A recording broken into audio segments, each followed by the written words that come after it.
So now that you created your Teams meeting, you can go ahead and join it like we did in the last video. So I ended up joining my Teams in the Team app. Essentially, the app and the web version look very similar. The app just has a couple more features that you might not necessarily use, but I've just gotten used to using it, so that's why I picked it. So I'm at the point now where I can physically join my meeting. I'm not sharing this link out with anybody because all I want to do is have this link available for me to be able to record my video. So I'm going to leave my camera turned on and my microphone on, and I'm going to click join now. The only way that anybody could possibly get into this meeting would be if you would physically invite them. So you don't have to worry about somebody jumping in while you're in the middle of doing your recording. And essentially now, what you can do is, I would typically start the recording. What I learned is even if you want to share your screen, it's better to start recording first and then share your screen afterwards, because essentially what will happen is if your screen that you shared ends up being outside of Schoology, you're not going to be able to click the record button without unsharing your screen. So that just ends up being a couple extra clicks. So for example, if I wanted to share my screen, I just hover over the middle of the screen, I get this little menu that pops up, and then I'm going to click share. And then I have a couple different options for what I would share. So I could share my desktop, which essentially is like, it would be like my entire computer screen. Whatever I've pulled up on the top is what would show up for you guys. I could share a window. So right now, the window that I have open is Teams. So it would just basically pull up what I'm seeing in Teams. If I have PowerPoints, I can also just open up a PowerPoint, and what's pretty cool with that is it just puts it in presentation mode, and I can just go through my PowerPoint presentation. Or they have a built-in whiteboard app that you could use to kind of draw on the screen if you wanted to.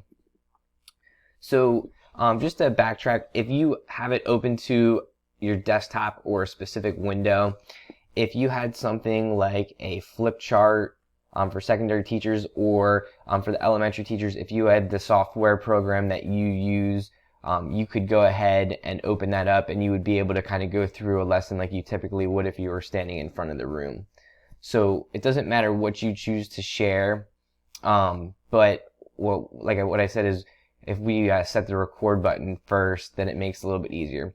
So before I share anything, what I'm going to do is I'm going to go back up to this Teams meeting menu, and I'm going to click more actions, and I'm going to click start recording. And don't worry if you're not quite ready, you can always trim and like cut off the beginning or the end of the video if you weren't like quite ready to get started. So if you want to like click this and then you know there's going to waste like 10 seconds so you can get yourself set up for your actual lesson, you can edit this out later. All right, so I'm going to hit start recording. So right now my meeting is being recorded, and now what I can do is I'm going to pick what I want to share. So I'm going to just pick a random computer screen for right now, just to show what that looks like. So right now you're seeing a monitor that has just a random tab open. I can pretend that this was a presentation and go through what I need.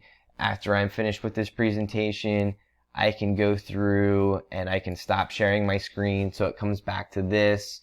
If I want to jump into something else, so maybe I was showing a web page, and then now I want to open up one of my PowerPoints, I can just go ahead and click on the PowerPoint, and it'll open up. You guys are able to see my PowerPoint. My video is still recording, but so I can keep like jumping in and out of different things that I want to do. When I'm finished with my recording, all I'm going to do is I'm going to go to the dots button for more actions, and I'm going to click stop recording, and I'm just going to hit stop recording again, and essentially I would be finished recording if I wanted to. What's kind of nice with this is if you want to break up your video into smaller ones, you could just go ahead and start the recording again, and you could just keep cranking out a bunch of videos while you're in the same Teams meeting to help you save time. And then so that walks you through how to like go through, share your screen, start recording, and then the next videos are going to show how to go get your video and then get that video into Schoology.